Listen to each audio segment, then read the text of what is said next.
Hi ಎಲ್ಲರೂ ನಮಸ್ಕಾರ. Vishwavani TV ಸ್ಪೆಷಲ್ಗೆ ಸ್ವಾಗತ. ನಾನು ನಿಮ್ಮ ನಿಸರ್ಗ.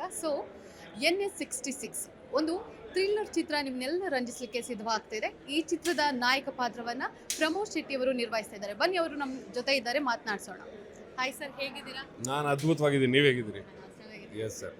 NS16 ಅಂತ ಥ್ರಿಲ್ಲರ್ ಚಿತ್ರ ಅಂತ ಬೇರೆ ಹೇಳಿದ್ರೆ, ನಾನು ನಿಮ್ಮನ್ನ ಜಾಸ್ತಿ ಒಂದು ಕಾಮಿಡಿಯನ್ ಆಗಿ ಕಾಮಿಡಿ ಪಾತ್ರಗಳಲ್ಲಿ ನೋಡಿರ್ತೀವಿ. ಇದರಲ್ಲಿ ನಿಮ್ಮ ಪಾತ್ರ ಹೇಗಿದೆ?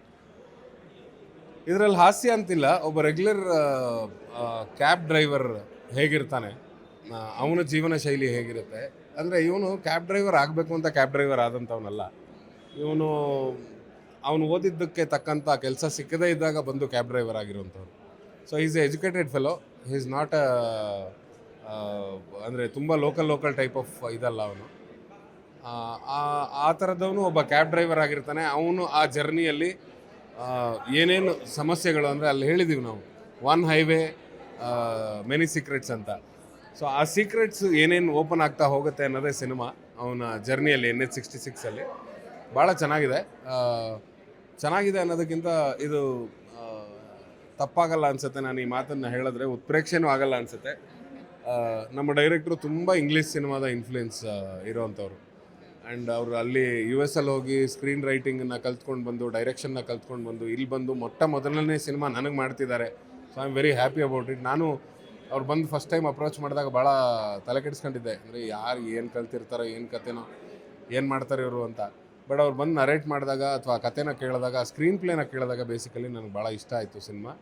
ಆ್ಯಂಡ್ ಅವ್ರ ಮೇಲೆ ತುಂಬ ಕಾನ್ಫಿಡೆನ್ಸ್ ಬಂದಿದೆ. ಯಾಕಂದ್ರೆ ತುಂಬ ಚರ್ಚೆ ಮಾಡಿದ್ದೀವಿ ಸ್ಕ್ರಿಪ್ಟ್ ಬಗ್ಗೆ, ಸುಮಾರಷ್ಟು ಇಂಪ್ಲಿಮೆಂಟ್ ಮಾಡಿದ್ದೀವಿ, ಸುಮಾರು ಇಂಪ್ರೂವೈಸ್ ಮಾಡಿದ್ದೀವಿ. ಸೊ ಅದೆಲ್ಲದಕ್ಕೂ ಕೂಡ ಓಪನ್ ಇದ್ದಾರೆ ಮನುಷ್ಯ. ಆ್ಯಂಡ್ ತುಂಬ ಕ್ಲಾರಿಟಿ ಇದೆ ಅವ್ರಿಗೆ. ನನಗೆ ಈ ಡೈಲಾಗ್ ಇಷ್ಟೇ ಬೇಕು ಸರ್, ಇಷ್ಟೇ ಶಾರ್ಟ್ ತೆಗಿತೀನಿ ಅಂದರೆ, ಇತ್ತೀಚೆಗೆ ಬರ್ತಿರುವಂಥ ಡೈರೆಕ್ಟರ್ಗಳು ಒಂದು 50 ಶಾರ್ಟ್ ತೊಗೊಂಡು ಅದರಲ್ಲಿ 20 ಮಾತ್ರ ಉಪಯೋಗಿಸ್ಕೋತಾರೆ. ಇವ್ರು ಹಂಗಲ್ಲ. ಇವ್ರಿಗೇನು 20 ಶಾರ್ಟ್ ಬೇಕು, ಈ ಹ್ಯಾಸ್ ದಟ್ ಕ್ಲಾರಿಟಿ. ನನಗಿದು ಕ್ಲೋಸಲ್ಲೇ ಬೇಕು, ನನಗಿದು ರಿಯಾಕ್ಷನ್ಸು ಮಿಡ್ಡಲ್ಲೇ ಬೇಕು, ಇಲ್ಲ ಈ ಶಾರ್ಟ್ ವೈಡಲ್ಲಿ ಬೇಕು, ಇದು ರೋಡ್ ಶಾಟ್ ಬೇಕು, ಇದು ಗಾಡಿ ಶಾಟ್ ಬೇಕು, ಇದು ಡ್ರೋನ್ ಶಾಟ್ ಬೇಕು. ಆ ಥರದ ಒಂದು ಕ್ಲಾರಿಟಿ ಇರುವಂಥ ಮನುಷ್ಯ. ಸೊ ವರ್ಕ್ ಮಾಡೋಕ್ಕೆ ಭಾಳ ಖುಷಿ ಆಗುತ್ತೆ ಇಂಥವ್ರ ಜೊತೆ. Hoping for A good result. Sir, ಅದೇ ನೀವು ಹೇಳ್ದಾಗೇನೆ ಲಾಫಿಂಗ್ ಬುದ್ಧ ಅದರಲ್ಲಿ ನೀವು ಇದಾಗಿ ಹೀರೋ ಪಾತ್ರವಾಗಿ ಮಾಡಿದ್ರಿ. ಈಗ ನೆಕ್ಸ್ಟ್ ಇದರಲ್ಲೇ ಮಾಡ್ತಾ ಇರೋದು. ಆ ಥರ ಏನು ನಿಮ್ಮನ್ನ ಮೋಟಿವೇಟ್ ಮಾಡ್ತು ಈ ಚಿತ್ರದಲ್ಲಿ ಅಂತ? ಲಾಫಿಂಗ್ ಬುದ್ಧನೂ ಕೂಡ ರೆಗ್ಯುಲರ್ ಪೊಲೀಸ್ ಆಫೀಸರ್ ಕ್ಯಾರೆಕ್ಟರ್ ಅಲ್ಲ ಅದು. ಅದು ಇಡೀ ಪೊಲೀಸಲ್ಲಿರುವಂತಹ ಅಷ್ಟೋ ಜನರ ಮನೆಯ ಕಥೆಯನ್ನು, ಮನಸ್ಥಿತಿಯನ್ನು ಮತ್ತು ಅವರ ಒಬೆಸಿಟಿಯನ್ನು, ಇದು ಮೂರನ್ನೂ ಹೇಳಕ್ಕೆ ಹೊರಟಿರುವಂಥ ಒಂದು ಡಿಫ್ರೆಂಟ್ ಸಬ್ಜೆಕ್ಟ್. ಇದು ಅಷ್ಟೇ. ಅಂದರೆ ಒಬ್ಬ ಕ್ಯಾಬ್ ಡ್ರೈವರ್ ಆಗಿರೋನು ಅವನು ಅನ್ಎಜುಕೇಟೆಡೇ ಆಗಿರಬೇಕಾಗಿಲ್ಲ. ಅವನು ಒಬ್ಬ ಆಟೋ ಡ್ರೈವರು, ಕ್ಯಾಬ್ ಡ್ರೈವರು, ಅವನು ಅನ್ಎಜುಕೇಟೆಡ್ ಅಂತ ನಾವು ಟ್ರೀಟ್ ಮಾಡಬಾರ್ದು. ಯಾಕಂದರೆ ಅವನು ಓದಿ ಅವನ ಪರಿಸ್ಥಿತಿಗೆ ತಕ್ಕಂತೆ ಅಲ್ಲಿ ಬಂದಿರ್ತಾನೆ. ಸೊ ಆ ಥರದ ಒಂದು ನೈಜವಾದ ಪಾತ್ರ. Again you can feel that realistic story. ನನಗೆ ಆ ಥರದ ರಿಯಲಿಸ್ಟಿಕ್ ಸಬ್ಜೆಕ್ಟ್ಸ್ ಅಂದರೆ ತುಂಬ ಇಷ್ಟ. ಸೊ ಒಪ್ಕೊಳ್ಳೋಕ್ಕಿಂತ ಮುಂಚೆ ತುಂಬ ಕ್ರ್ಯಾಂಕಿಯಾಗಿ ಯೋಚನೆ ಮಾಡ್ತೀನಿ. ಅಂದರೆ ಮಧ್ಯದಲ್ಲಿ ಬೇರೆ ಸಿನಿಮಾಗಳನ್ನೂ ಮಾಡಿದ್ದೀನಿ, ವೆರಿ ರೆಗ್ಯುಲರ್ ಸಿನಿಮಾಸು ಮಾಡಿದ್ದೀನಿ, ಇಲ್ಲ ಅಂತಲ್ಲ. ಬಟ್ ಈ ಸಿನಿಮಾ ಅಂತ ಬಂದಾಗ ನಮಗೆ ಪರ್ಟಿಕ್ಯುಲರ್ಲಿ ಇಲ್ಲಿ ಹೇಳ್ಕೊಳ್ಳೋಕೆ ತುಂಬ ವಿಚಾರಗಳಿದೆ. ಒಬ್ಬ ಕಲಾವಿದನಾಗಿ ಮಾಡೋದಕ್ಕೆ ತುಂಬ ಕೆಲಸ ಇದೆ. ಸೊ ಈ ಥರದ ಪಾತ್ರಗಳು ಚಾಲೆಂಜಿಂಗ್ ಅನಿಸುತ್ತೆ. ಆ್ಯಂಡ್ ಹೋಪ್ಸು ಆ ಚಾಲೆಂಜಲ್ಲಿ ಗೆದ್ದು ಆಚೆ ಬರಬೇಕು ಅಂತ. ಇದು ನಮಗೆ ಥ್ರಿಲ್ಲರ್ ಅನ್ನುವಾಗ ಕೆಲವೊಮ್ಮೆ ಅದು ಬೇರೆ, ಇದೊಂದು ಹೈವೇಲಿ ಆಗಿರುವಂತಹ ಘಟನೆ ಸೀಕ್ರೆಟ್ಸ್. ಇದೇನಾದರೂ ನೈಜ ಘಟನೆ ಬೇಸ್ಡ್ ಮೇಲೆ ಆಗ್ತಾ ಇದೆಯಾ ಅಥವಾ? ಇಲ್ಲ, ನೈಜ ಘಟನೆ ಏನೂ ಇಲ್ಲ ಇಲ್ಲಿ. ಬಟ್ ಅವ್ರು ಏನು ಮಾಡ್ತಾ ಇದ್ದಾರೆ ಅಂದರೆ, ಸುಮಾರಷ್ಟು ಇನ್ಫ್ಲೂಯೆನ್ಸ್ಗಳನ್ನು ತೊಗೋತಾ ಇದ್ದಾರೆ. ಅಂದರೆ ಇನ್ಫ್ಲುಯೆನ್ಸ್ ಅಲ್ಲ, ಅಂದರೆ ರೆಫರೆನ್ಸ್ ತೊಗೋತಾ ಇದ್ದಾರೆ. ಸಾರಿ, ಇನ್ಫ್ಲುಯೆನ್ಸ್ ಅಲ್ಲ, ಪದ ಬಳಕೆ ತಪ್ಪಾಗೋಯ್ತು. ರೆಫರೆನ್ಸ್ ತೊಗೋತಾರೆ. ಅಂದರೆ ಹೈವೇಗಳಲ್ಲಿ ಏನಾಗ್ಬೋದು, ಈ ರಾಬ್ರಿಗಳಾಗಿರ್ಬೋದು, ಅಥವಾ ಈ ಚೇಸಿಂಗ್ ಆಗಿರ್ಬೋದು, ಅಥವಾ ಬೇರೆ ಯಾರೋ ಗಾಡಿಗೆ ಹತ್ಕೊಳ್ಳೋದಾಗಿರ್ಬೋದು, ಈ ಥರದ್ದೆಲ್ಲ ಏನೇನು ಆಗುವಂಥ ಸಾಧ್ಯತೆಗಳಿದೆ ಅದೆಲ್ಲವನ್ನು ಕೂಡ ಅವರು ಇದರಲ್ಲಿ ಇಂಪ್ಲಿಮೆಂಟ್ ಮಾಡಿದ್ದಾರೆ. ಸೊ ಹಾಗಾಗಿ ತುಂಬ ರಿಯಲಿಸ್ಟಿಕ್ ಅಂತ ಅನಿಸುತ್ತೆ.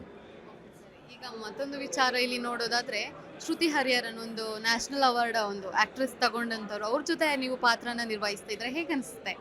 ಭಾಳ ಖುಷಿಯಾಗುತ್ತೆ ಶ್ರುತಿ ಅವ್ರ ಜೊತೆ ಆ್ಯಕ್ಟ್ ಮಾಡೋಕ್ಕೆ. ಯಾಕಂದರೆ ಆ ಆಪ್ಷನ್ ಬಂದಾಗಲೇ ಡೈರೆಕ್ಟ್ರ್ ನಂಗೆ ಹೇಳಿದಾಗ, ಅಂದರೆ 2-3 ರೆಫರೆನ್ಸ್ ಇತ್ತು ಬೇರೆಯವ್ರದ್ದು. ನಾನು ಫಸ್ಟ್ ಚಾಯ್ಸ್ ಶ್ರುತಿ ಅಂತಂದೆ. ಸರ್ ಏನು ಸರ್ ಅಂದರು. ಇಲ್ಲ, ಅವ್ರ performance wise she is very satisfying. ನಿಮಗೆ ಲುಕ್ಕು ಗಿಕ್ಕು ಎಲ್ಲ ನೀವು ನೋಡ್ಕೊಳ್ಳಿ ಸರ್, ನಾನು ತಲೆ ಕೆಡಿಸ್ಕೊಳ್ಳಲ್ಲ. ಬಟ್ ನನಗೆ ಪರ್ಫಾರ್ಮೆನ್ಸ್ ವೈಸ್ ನಂಗೆ ಶ್ರುತಿ ಅವರು ಆಗಿಬಿಟ್ರೆ ತುಂಬ ಒಳ್ಳೆಯದು ಅಂತ. And then he told yes, ಇಲ್ಲ ಸರ್, ನಾನು ಪರ್ಫಾರ್ಮೆನ್ಸೇ ಮೇಜರ್ ಕಾನ್ಸಂಟ್ರೇಟ್ ಮಾಡೋದು, ಲುಕ್ಕೆಲ್ಲ ಎನಿವೆ ಪರ್ಫಾರ್ಮೆನ್ಸ್ ಬಂದುಬಿಟ್ರೆ ಆ ಲುಕ್ಕು ತನಗೆ ತಾನೇ ತೊಗೊಂಬಿಡತ್ತೆ ಅಂತ. ಸೊ ಶ್ರುತಿ ಮೇಡಮ್ ಬಂದರು and Rajesh Nataranga sir act ಮಾಡ್ತಿದ್ದಾರೆ. ಸೊ ಅವರು ಕೂಡ ರಂಗಭೂಮಿಯವರು, ಶ್ರುತಿಯವರು ಕೂಡ ರಂಗಭೂಮಿಯವರು, ನಾನು ಕೂಡ ರಂಗಭೂಮಿಯವನು. ಸೊ ನಮಗೆ ತುಂಬ ಇಂಪ್ರೂವೈಸ್ ಮಾಡೋದಕ್ಕೆ, ತುಂಬ ಚರ್ಚೆ ಮಾಡ್ಕೊಂಡು ಆ್ಯಕ್ಟ್ ಮಾಡೋದಕ್ಕೆ ತುಂಬ ಸ್ಪೇಸ್ ಇದೆ ನಮಗೆ. ಆ್ಯಂಡ್ ಇಡೀ ಸಿನಿಮಾ ಈ ಮೂರೇ ಕ್ಯಾರೆಕ್ಟರ್ಗಳು ಮೇಜರಾಗಿ ಪ್ಲೇ ಆಗ್ತಾ ಹೋಗ್ತವೆ. ಇನ್ನು ಯಾರೇ ಬಂದ್ರೂ ಸುಮ್ಮನೆ ಒಂದು ಸೆಕೆಂಡ್ಸಿಗೆ ಬಂದು ಹೋಗೋವಂಥವ್ರಾಗಿರ್ತಾರೆ ಅಷ್ಟೇ. ಸೊ ಮೇಜರ್ ಕ್ಯಾರೆಕ್ಟರ್ ಈ ಮೂರೇ ಕ್ಯಾರೆಕ್ಟರ್ಗಳು ಟ್ರಾವೆಲ್ ಮಾಡುತ್ತೆ. ಸೊ ಹಾಗಾಗಿ I am very eager. National award winner ಒಂದು ಕಡೆ, ಸ್ಟೇಟ್ ಅವಾರ್ಡ್ ವಿನ್ನರ್ ಒಂದು ಕಡೆ ನಟರಂಗ ಸರ್. ಸೊ ಇದೆಲ್ಲದ್ರ ಮಧ್ಯೆ ನಾನು ನೋಡೋಣ ಏನಾಗುತ್ತೆ ಅಂತ. ಸರ್, ಈಗ ನಾವು ಮತ್ತೊಂದು ವಿಚಾರ ಇಲ್ಲಿ ನೋಡೋದಾದ್ರೆ, ಈಗ ಒಂದು ಹೀರೋ ಪಾತ್ರ ನಿರ್ವಹಿಸಬೇಕು ಅಂದರೆ ಅವ್ನು ಹೀಗೆ ಇರಬೇಕು, ನೀ ಸಿಕ್ಸ್ ಪ್ಯಾಕ್ ಇರಬೇಕು, ಆ ರೀತಿ ಇರಬೇಕು, ಆ ಥರ ಎಲ್ಲ ಇರುತ್ತೆ. ಒಂದು ಹಿಂಗಿರ್ಬೇಕು ಅನ್ನೋ ಥಾಟ್ಸ್ ಒಂದು ಬರುತ್ತೆ. ಬಟ್ ನೀವು ಅದನ್ನು ಮೆಟ್ಟಿ ನಿಂತು ಒಂದು ಲೈಕ್ ನಟನಾಗಿ ಕೂಡ ನಾನು ಹೀರೋ ಪಾತ್ರ ಮಾಡ್ಬೋದು, ಒಳ್ಳೆ ನಟನಾಗಿ ಮಾಡ್ಬೋದು ಅಂತ ಅನ್ಸುತ್ತೆ. ನೀವು ಈ ಬಗ್ಗೆ ಏನು ಹೇಳ್ತೀರಾ? ಅಲ್ಲ, ಅದು ನಿಜ ಅಲ್ವಾ? ಅಂದರೆ ಆ ಮಿತ್ತನ್ನು ಯಾವಾಗಲೂ ಹೊಡಿತಾನೆ ಬಂದಿದ್ದಾರೆ ಎಲ್ಲರೂ. ತುಂಬ ಸ್ಫುರದ್ರೂಪಿಗಳು ವಿಷ್ಣುವರ್ಧನ್ ಸರ್, ಅಣ್ಣವರು, ಇವರೆಲ್ಲ ಇರೋ ಟೈಮಲ್ಲಿ ಕಾಶಿನಾಥ್ ಅವ್ರು ಬರ್ತಾರೆ ಮಧ್ಯದಲ್ಲಿ ಅಲ್ವಾ? ಕಾಶಿನಾಥ್ ಅವ್ರಿಗೆ ಕಂಪೇರ್ ಮಾಡಿದ್ರೆ ಎಲ್ಲಿಂದ ಎಲ್ಲಿಗೋ. ಜಗ್ಗೇಶ್ ಸರ್ ಬರ್ತಾರೆ ಆ್ಯಸ್ ಎ ಹೀರೋ ಮಧ್ಯದಲ್ಲಿ, ಆ್ಯಸ್ ಎ ಕಾಮಿಡಿಯನ್ನು. ಸೊ ನಿಮಗೆ ನಾವೇ ನೋಡ್ದಂಗೆ ಅಂದರೆ ತುಂಬ ಜನ ನಮ್ಮಲ್ಲೂ ಇತ್ತೀಚೆಗೆ, ಈಗ ಸುದೀಪ್ ಸರ್ ಇರ್ಬೋದು, ದರ್ಶನ್ ಸರ್ ಇರ್ಬೋದು, ಆಮೇಲೆ ಯಾರು ರಕ್ಷಿತ್ ಇರ್ಬೋದು. ರಕ್ಷಿತ್ನೆಲ್ಲ ನೋಡಿದಾಗ ಇವ್ರನ್ನೆಲ್ಲ ಬಿಟ್ಟು ನಾವು ಹೀರೋ ಆಗೋಕ್ಕಾಗತ್ತಾ ಅಂತ ಅನ್ಸೋದು. ರಕ್ಷಿತ್ ಎಷ್ಟೋ ಸರಿ ಹೇಳಿದ್ದಾರೆ, ಮಚ್ಚ ಇದು ಸಬ್ಜೆಕ್ಟ್ ಚೆನ್ನಾಗಿದೆ, ಶೆಟ್ರೆ ನೀವು ಇದು ಮಾಡಿ ಅಂತ. ರಕ್ಷಿತ್ ಅವ್ರು ರಿಷಬ್ ಹೇಳಿದಾಗ, ನಿನ್ನ ಥರ ಇದ್ದರೆ ಹೀರೋ ಅಂತಾರೆ, ನಮ್ಮ ಥರ ಇದ್ದರೆ ಯಾರಂತಾರ ಮರೆಯ ಅಂತ. ಬಟ್ ಸಬ್ಜೆಕ್ಟ್ ಅಂತ ಬಂದಾಗ, ಆ ಪಾತ್ರ ನಮ್ಮನ್ನು ಡಿಮ್ಯಾಂಡ್ ಮಾಡುತ್ತೆ ಅಂತ ಬಂದಾಗ ಖುಷಿಯಾಗುತ್ತೆ ಆ ಪಾತ್ರಗಳನ್ನ ಮಾಡೋದಕ್ಕೆ. ಹೀರೋಯಿಸಮ್ ಮಾಡೋದಕ್ಕೆ, ಹೀರೋಯಿಸಮಲ್ಲಿ ತೋರಿಸೋದಕ್ಕೆ ನಮ್ಮಲ್ಲಿ ತುಂಬ ಜನ ದಿಗ್ಗಜ ಹೀರೋಗಳಿದ್ದಾರೆ. ಬಟ್ ಕ್ಯಾರೆಕ್ಟರ್ ಅಂತ ಬಂದಾಗ ನಮಗೊಂದು ಆಪರ್ಚುನಿಟಿ ಸಿಗುತ್ತೆ. ಸೊ ಈ ಕ್ಯಾರೆಕ್ಟರ್ಗಳಂತ ಬಂದಾಗ ಮಾಸ್ ಬೇಡಪ್ಪ, ಇಲ್ಲೇನೋ ಒಂಚೂರು ನಮಗೆ ಕ್ಲಾಸ್ ಇದನ್ನು ಟಚ್ ಮಾಡಬೇಕು ಅಂದಾಗ ಜನ ನಮ್ಮ ಕಡೆ ತಿರುಗ್ತಾರಲ್ಲ, ಅದು ಖುಷಿ ಆಗುತ್ತೆ. ಸೊ ಆ ಥರದ್ದೇನೋ ಬಂದಾಗ ನಾವು ಆ ಪಾತ್ರನ ಮಾಡೋಕ್ಕೆ ಇಷ್ಟಪಡ್ತೀವಿ. ಸರ್, ಈಗ ಒಂದು ಸುದ್ದಿ ತುಂಬ ಹರಿದಾಡ್ತಾ ಇದೆ, ನಿಮ್ಗೆ ಗೊತ್ತಿರೋ ಹಾಗೇನೆ. ಅದು ಅನ್ಫಾಲೋ, ಇದ್ರ ಬಗ್ಗೆ ತುಂಬ ಜನ ಕನ್ಫ್ಯೂಷನ್ ಕೂಡ ಇದೆ. ಇದ್ರ ಬಗ್ಗೆ ನಿಮ್ಮ ರಿಯಾಕ್ಷನ್ ಹೇಗಿತ್ತು ಆ ಮೊದಲು ಬಾರಿಗೆ ಆ ಥರ ವಿಷಯ ಗೊತ್ತಾದಾಗ? ಇಲ್ಲ, ನನಗೂ ತಂದು ನನ್ನ ಆಫೀಸ್ ಹುಡುಗ ತೋರಿಸಿದ್ದು, ನನಗೂ ಗೊತ್ತಿರಲಿಲ್ಲ. ನಾನು ಕೂತ್ಕೊಂಡಿದ್ದೆ, ಇದೇ ಸ್ಕ್ರಿಪ್ಟ್ ಮೇಲೆ ಮೀಟಿಂಗಲ್ಲಿ ಕೂತಿದ್ದೆ. ಸರ್ ಇವತ್ತೇನೋ ಹೊಸ ನ್ಯೂಸು ಸರ್ ಅಂದ. ಏನಪ್ಪ ಅಂದೆ, ನಮ್ಗೆ ಡೈಲಿ ಏನೋ ಒಂದು ಬರ್ತಾ ಇರತ್ತಲ್ಲ ಅಂತ. ಏನಪ್ಪ ಇವತ್ತು ಅಂದೆ. ಸೊ ಅವ್ನು ತೊಗೊಂಬಂದ. ಸರ್ ಏನು ಸರ್ ಎಲ್ಲರೂ ಅನ್ಫಾಲೋ ಮಾಡಿಬಿಟ್ಟಿದ್ದಾರೆ ರಿಷಬ್ ಸರ್ ಅಂತಂದ. ನಾನು ಈಗ ನೋಡಿದೆ ಯಾರ್ಯಾರನ್ನ ಫಾಲೋ ಮಾಡ್ತೀಯಾನೆ ಅಂತ. ಪ್ರಗತಿ ಇದ್ಲು, ರಿಷಬ್ ಶೆಟ್ಟಿ ಫಿಲಮ್ಸ್ ಇತ್ತು, ಇನ್ನೊಂದು ಫ್ಯಾನ್ಸ್ ಪೇಜ್ ಏನೋ ಇತ್ತು. ನಾನು ಹೇಳಿದೆ, ಒಳ್ಳೇದಾಯ್ತಲ್ಲ, ಎಲ್ಲರನ್ನೂ ಅನ್ಫಾಲೋ ಮಾಡಿದ್ದಾನಲ್ಲ, ಇನ್ನೂ ಏನರ ನಿಮಗೆ ಕನ್ಫ್ಯೂಷನ್ನು ಅಂದೆ. ಅವ್ನು ಹೇಳ್ದೆ, ಇಲ್ಲ ಸರ್ ನಿಮ್ಮನ್ನೆಲ್ಲ ಹೆಂಗೆ ಸರ್, ನಿಮ್ಮನ್ನು ರಕ್ಷಿತ್ ಸರ್ನೆಲ್ಲ ಅನ್ಫಾಲೋ ಮಾಡಿಬಿಟ್ರು ಅಂತಂದ. ನಾನು ಅದಕ್ಕೆ ಹೇಳಿದೆ ಅವನಿಗೆ, ಪ್ರತಿಯೊಂದು ಹಂತದಲ್ಲೂ ಬೆಳವಣಿಗೆ ಆಗ್ತಾ ಇವಾಗ ಸೋಷಿಯಲ್ ಮೀಡಿಯಾ ನಾನು ಹ್ಯಾಂಡಲ್ ಮಾಡ್ತಾಯಿದ್ದೀನಿ. ಮೇ ಬಿ ಇನ್ನೊಂದು 4 ಸಿನಿಮಾ ಆದಮೇಲೆ ನನಗೊಂದು ಅದಕ್ಕೊಂದು ಟೀಮ್ ಅಂತ ಬರುತ್ತೆ. ಸೊ ಅದಾದಮೇಲೆ ಅದಕ್ಕೊಂದು ಏಜೆನ್ಸಿ ಅಂತ ಬರುತ್ತೆ. ಅವ್ರಗಳದ್ದೇನೋ ಸ್ಟ್ಯಾಟಿಸ್ಟಿಕ್ಸ್ ಇರ್ಬೋದು, ಅವ್ರದ್ದೇನೋ ಐಡಿಯಾಸ್ ಇರ್ಬೋದು.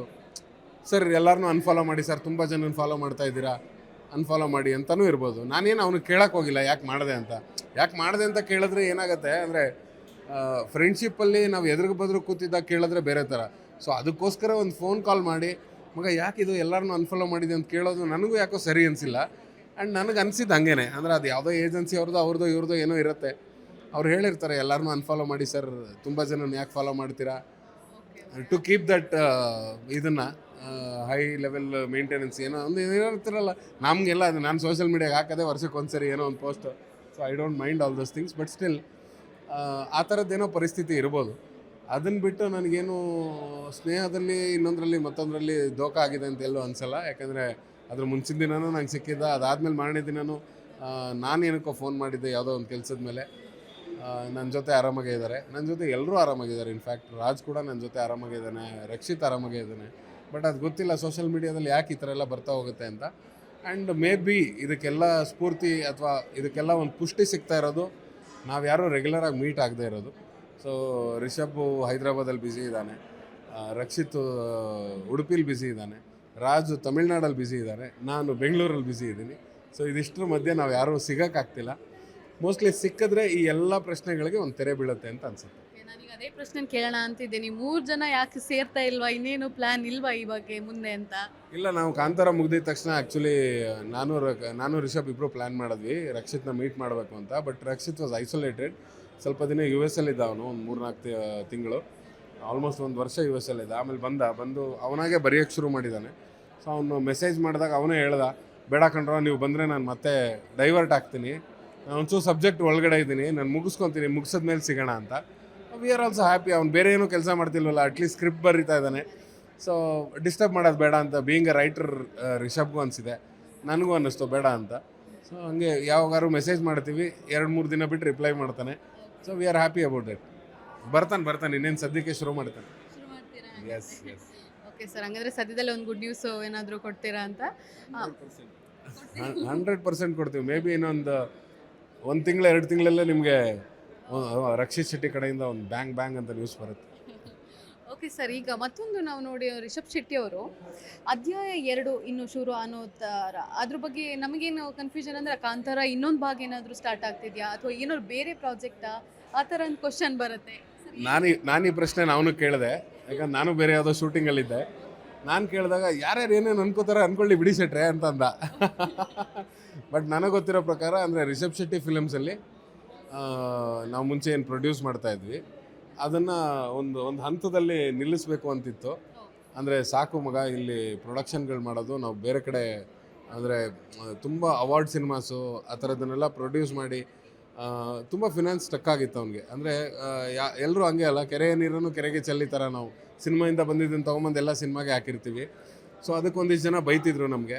ಅದಕ್ಕೆ ಒಂಚೂರು ಬ್ರೇಕ್ ಕೊಡೋಣ ಮಗ, ಒಂದು ಸ್ವಲ್ಪ ಮನೆಗೇನೆ ಏನಾದ್ರು ಮಾಡ್ಕೋತೀನಿ ಸ್ವಂತಕ್ಕೆ, ಅದಾದಮೇಲೆ ಮತ್ತೆ ಸಿನಿಮಾ ಶುರು ಮಾಡೋಣ ಅಂತಿತ್ತು. ಸೊ ಅವ್ನು ಹೇಳಿದಾಗ ನಾನು ಒಪ್ಕೊಂಡಿದ್ದೆ. ಬಟ್ ಹೇಳ್ದ ಇಲ್ಲ ಐ ಆಮ್ ಬ್ಯಾಕ್ ನಾವು, ಮತ್ತೆ ಶುರು ಮಾಡೋಣ, ರಿಷಬ್ ಶೆಟ್ಟಿ ಫಿಲಮ್ಸಲ್ಲೇ ಸಿನಿಮಾ ಮಾಡೋಣ ಅಂತ ಹೇಳ್ದ.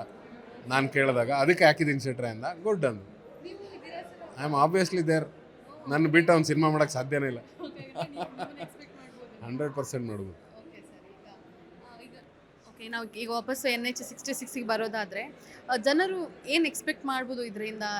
ಎಂಟರ್ಟೈನ್ಮೆಂಟ್ ಆಗಲಿ, ಓವರಾಲ್ ಪ್ಯಾಕೇಜಾ ಇದು ಹೇಗೆ ಅಂತ?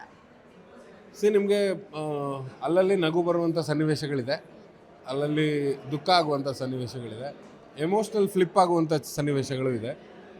ಹಂಗಂತ ಇದೊಂದು ಕಮರ್ಷಿಯಲ್ ಸಿನಿಮಾ ಅಲ್ಲ. ನಿಮಗೇನೋ ಒಂದು ಫೈಟು, ಒಂದು ಡಾನ್ಸು ಅಥವಾ ಐಟಮ್ ನಂಬರ್ಸು ಈ ಥರದ್ದು ಯಾವುದೇ ಎಕ್ಸ್ಪೆಕ್ಟೇಷನ್ ಇಟ್ಕೋಬೇಡಿ. ಈ ಸಿನಿಮಾದಲ್ಲಿ ಆ ಥರದ್ದು ಏನೂ ಇಲ್ಲ. ಈ ಸಿನಿಮಾ ಒಂದು ಪ್ಯೂರ್ ಒಂದು ಜರ್ನಿಯನ್ನು, ಒಬ್ಬ ಕ್ಯಾಬ್ ಡ್ರೈವರ್ನ ಜರ್ನಿಯನ್ನು ಹೇಳಕೊಟ್ಟಿರೋವಂಥದ್ದು. ಅವನ ಪ್ರೀತಿ ಆಗಿರ್ಬೋದು, ಅವನ ಯೋಚನೆಗಳಾಗಿರ್ಬೋದು, ಅವನ ಪರಿಸ್ಥಿತಿ ಆಗಿರ್ಬೋದು, ಅದಷ್ಟರ ಜೊತೆ ಅವನಿಗೆ ಸಿಕ್ಕುವಂಥ ಪ್ರಯಾಣಿಕರಾಗಿರ್ಬೋದು, ಇದೆಲ್ಲದರ ನಡುವೆ ಹೋಗುವಂಥ ಒಂದು ಥ್ರಿಲ್ಲರ್ ಸಿನಿಮಾ ಇದು. ಸೊ ಥ್ರಿಲ್ಲರ್ ಸಿನಿಮಾಗಳು ಯಾರ್ಯಾರು ಇಷ್ಟಪಡ್ತೀರೋ ನಿಮ್ಗೆಲ್ರಿಗೂ ಈ ಸಿನಿಮಾ ಇಷ್ಟ ಆಗುತ್ತೆ. ಬೇಸಿಕಲಿ ತುಂಬ ಹಾಲಿವುಡ್ ಸಿನಿಮಾಸ್ ಯಾರು ಫಾಲೋ ಮಾಡ್ತೀರೋ ನಿಮ್ಗಳಿಗೆ ಇದು ತುಂಬ ಇಷ್ಟ ಆಗುತ್ತೆ. ಮಲಯಾಳಂ ಸಿನಿಮಾಗಳನ್ನ ಯಾರು ಇಷ್ಟಪಡ್ತೀರಾ ಅಥವಾ ಕಂಟೆಂಟ್ ಓರಿಯೆಂಟೆಡ್ ಸಿನಿಮಾಗಳನ್ನ ಯಾರು ಇಷ್ಟಪಡ್ತೀರಾ ಅಂಥವ್ರಿಗೆ ಇದು ತುಂಬ ಇಷ್ಟ ಆಗುತ್ತೆ. ಥ್ಯಾಂಕ್ ಯು ಸೊ ಮಚ್ ಮಾಹಿತಿನ ನಮ್ಮ ಜೊತೆ ಹಂಚ್ಕೊಂಡು. Thank you sir. ಸೊ ಇದಾಗಿತ್ತು ಪ್ರಮೋದ್ ಶೆಟ್ಟಿ ಅವರಿಗಿನ ಒಂದು ಮಾತುಕತೆ. ಇದೇ ರೀತಿಯ ಮತ್ತಷ್ಟು ಸುದ್ದಿಗಾಗಿ ನೋಡ್ತಾ ಇರಿ ವಿಶ್ವವಾಣಿ TV ಸ್ಪೆಷಲ್. ಇಂಟ್ರೆಸ್ಟಿಂಗ್ ಮತ್ತು ಇನ್ಫಾರ್ಮೇಟಿವ್ ವಿಡಿಯೋಗಳನ್ನು ಮಿಸ್ ಮಾಡ್ಕೋಬೇಡಿ. ಈಗಲೇ ಸಬ್ಸ್ಕ್ರೈಬ್ ಮಾಡಿ.